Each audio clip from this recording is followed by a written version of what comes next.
नमस्कार। Supreme court में वक्फ संशोधन अधिनियम 2025 को चुनौती दी गई है। इस मामले पर सुप्रीम कोर्ट में दूसरे दिन भी सुनवाई हुई। केंद्र सरकार की तरफ से सॉलिसिटर जनरल तुषार मेहता ने कोर्ट में कानून का बचाव किया।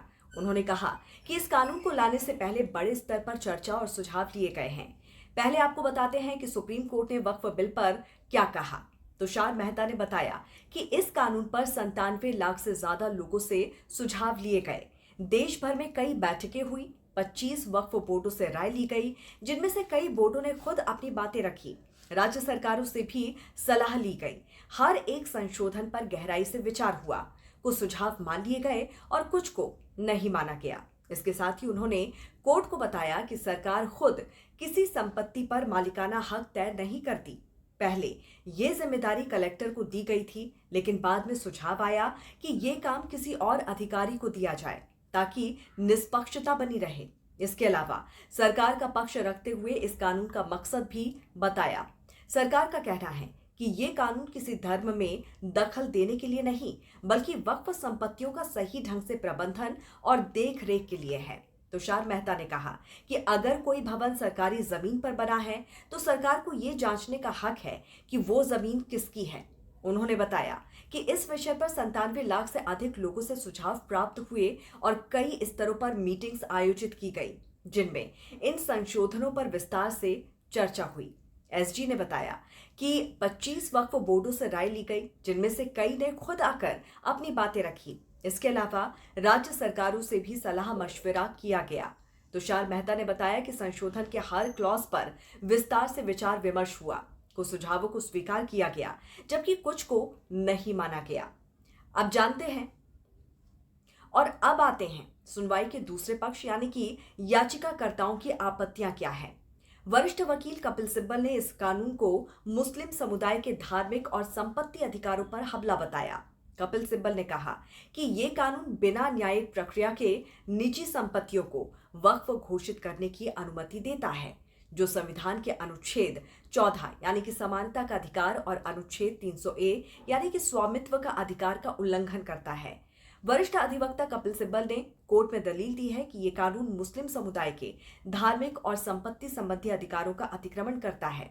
उन्होंने कहा कि वक्फ संपत्तियां धर्म से जुड़ी होती हैं और इन पर राज्य का नियंत्रण अनुचित और असंवैधानिक है, जो धार्मिक स्वतंत्रता पर हमला है। कपिल सिब्बल ने कहा कि मुस्लिम धार्मिक स्थलों की स्थिति पहले से ही कमजोर है और सरकार के हस्तक्षेप से उनका संचालन और मुश्किल हो जाएगा। कपिल सिब्बल ने कोर्ट में ये तर्क दिया है कि भारत में मस्जिदों और मंदिरों की तरह चढ़ावा नहीं मिलता, जिससे उनकी आर्थिक स्थिति पहले से कमजोर है। ऐसे में यदि सरकार संपत्तियों पर नियंत्रण बढ़ाती है तो इससे धार्मिक स्थलों का प्रबंधन और अधिक संकटग्रस्त हो सकता है। याचिकाकर्ताओं ने कहा है कि वक्फ बोर्ड की नियुक्तियों में सरकार का सीधा दखल बढ़ा है, जिससे समुदाय की स्वायत्तता खतरे में है। अब दोनों पक्षों की दलीलों के बाद सुप्रीम कोर्ट ने क्या कहा, वो आपको बताते हैं। Chief justice of India BR Gavai ने कहा कि अगर कोर्ट को किसी कानून को असंवैधानिक घोषित करना है तो याचिकाकर्ताओं को ठोस और स्पष्ट तर्क देने होंगे। मुख्य न्यायाधीश BR गवई ने स्पष्ट कहा है कि अदालत किसी भी कानून में तब तक हस्तक्षेप नहीं करेगी जब तक कि याचिकाकर्ता कोई ठोस, स्पष्ट और निर्णायक आधार प्रस्तुत न करे। उन्होंने कहा कि भावनात्मक या राजनीतिक आरोपों से न्यायिक समीक्षा संभव नहीं है। बहरहाल विवाद के मुख्य मुद्दों पर बहस जारी है। बड़ा मुद्दा वक्फ बाय यूजर का हटाया जाना है। दरअसल पहले जो संपत्तियां लंबे समय से मुस्लिम समुदाय के इस्तेमाल में थी, उन्हें वक्फ मान लिया जाता था। अब ये प्रावधान हटा दिया गया है, जिससे कि कई संपत्तियों की स्थिति बदल सकती है। तो वहीं नए संशोधन में संपत्तियों का अनिवार्य रजिस्ट्रेशन कर दिया गया है। अब हर वक्फ संपत्ति को रजिस्टर कराना अनिवार्य हो गया है। इससे कई पारंपरिक संपत्तियां विवाद में आ सकती हैं। तो वहीं वक्फ बोर्ड की नियुक्ति में सरकार की भूमिका आ गई है। नए कानून में वक्फ बोर्ड की नियुक्तियों में सरकार का नियंत्रण बढ़ गया है, जिससे समुदाय को स्वतंत्रता खत्म होने की आशंका है।